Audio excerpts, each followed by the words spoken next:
அனைவருக்கும் வணக்கம். நான் உங்கள் ஏஎல்பி ஜோதிடர் சதீஷ் பேசுகிறேன். இப்போ சிம்ம ராசி சிம்ம லக்னம் 2024ஆம் ஆண்டிற்கான ஜனவரி மாத பலன். சிம்ம ராசி சிம்ம லக்னங்கும்போது மகம் பூரம் உத்திரம் நட்சத்திர அன்பர்கள்.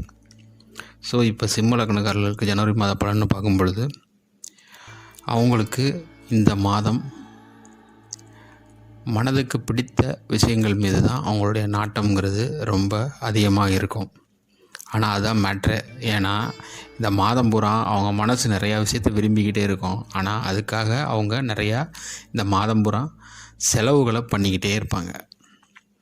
ஸோ மனம் விரும்பிய நிகழ்வுகளுக்காக இந்த மாதம் பூரா நீங்கள் செலவு பண்ண போகிறீங்க. அது எதுவாக வேணாலும் இருக்கலாம், சுப விரயமாகவும் இருக்கலாம். ஸோ அதே போல் இந்த மாதம் இந்த சிம்ம லக்னக்காரர்கள் எடுக்கக்கூடிய முயற்சிகள் அவர்களுக்கு நல்ல ஒரு உயர்வை நிச்சயமாக தருவதற்கான வாய்ப்புகள் அதிகமாக உள்ளது. ஸோ நீங்கள் ப்ரொமோஷனுக்காக ட்ரை பண்ணிகிட்டு இருந்திருப்பீங்க, அது கிடைக்கிறதுக்கான வாய்ப்புகள் இருக்குது. அதே போல் இன்க்ரிமெண்ட்டுக்காக நீங்கள் எதிர்பார்த்த இல்லை வேறு ஒரு சம்பளம் அதிகமான ஏதாவது ஒரு வேலையை எதிர்பார்த்துருக்கலாம், அது சம்பந்தமான நிகழ்வுகளும் உங்களுக்கு ஏற்படுவதற்கான வாய்ப்புகள் இருக்குது. இன்க்ரிமெண்ட்டுக்கு வாய்ப்புகள் அதிகமாகவே இருக்குது. ஸோ எதிர்பார்த்த ஒரு விஷயங்கள் உங்கள் முயற்சிகளுக்கு பலன்கிறது இருக்குது. அதே போல் உங்கள் ஆரோக்கியத்துக்காக நீங்கள் முயற்சிகள் எடுக்க தான் செய்வீங்க.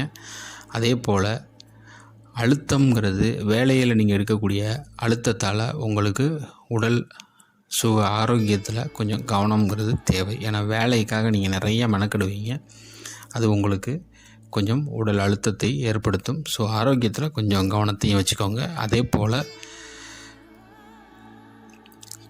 வீடு வாங்கணும், நிலம் வாங்கணும், சொத்து வாங்கணும் அப்படிங்கிறதுக்காக நீங்கள் நிறைய அலைஞ்சு அது சம்மந்தப்பட்ட நிறைய பேருக்கு வீடு இல்லாமல் இருப்பாங்க, சொந்த வீடு.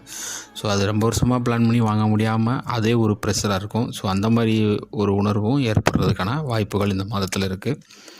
ஸோ அதை நீங்கள் பெருசாக எடுத்துக்க வேண்டாம், சரிங்களா? வேலையில் எப்பயும் போல் இருக்கும், அதனால் நீங்கள் கொஞ்சம் அதை நார்மலாக உங்கள் மைண்டை ரிலாக்ஸாக வச்சுக்கோங்க, அவ்வளோதான். அதே போல் குலதெய்வ வழிபாடு பண்ணுங்கள். உங்களுக்கு இந்த மாதம் நல்ல ஒரு பாக்கியத்தையும் கொடுக்கும், நல்ல ஒரு சுகத்தையும் கொடுக்கும். குலதெய்வத்தை முடிஞ்சால் இந்த மாதம் தரிசனம் உங்களுக்கு அருகாமையில் இருக்குன்னா நீங்கள் போய் வணங்கிட்டு வந்துடுங்க. இல்லைன்னா வீட்டிலையே வச்சு அவங்கள மனதார வேண்டிக்கோங்க.